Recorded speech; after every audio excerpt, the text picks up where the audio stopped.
একবার ভগবান জগন্নাথ কাঁঠাল চুরি করতে বেরিয়ে পড়েছিলেন। একদিন জগন্নাথ দেব তার ভক্ত মাধব দাসকে বললেন, মাধব, আমার মন বসছে না। কৃষ্ণরূপে যত চুরি করতাম, এখানে কিছুই করতে পারছি না।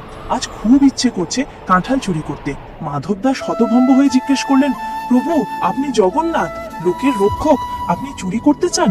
জগন্নাথ হাসি মুখে বললেন, নাম রক্ষকের হলেও স্বভাব তো কৃষ্ণরই। আর পুরীর রাজার বাগানে যে কাঁঠালগুলো ফলে, সেগুলো আমাদের ভোগেও দেয় না।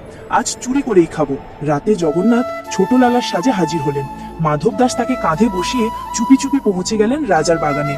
মাধব গাছে উঠলেন আর জগন্নাথ নিচে দাঁড়িয়ে বললেন, যা, বড় টাটটা ফেলো। এই সময়ই হঠাৎ মালি জেগে উঠল।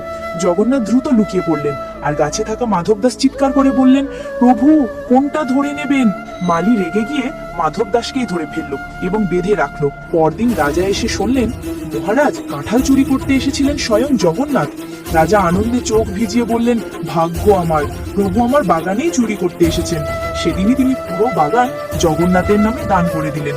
এই লীলাই প্রমাণ করে ভগবান ভোগে নয়, ভক্তিতে খুশি হন। যদি সত্যিই ভগবান জগন্নাথের উপর বিশ্বাস থাকে, তাহলে ভিডিওটি লাইক ও সাবস্ক্রাইব করুন আর কমেন্টে লিখুন, জয় জগন্নাথ।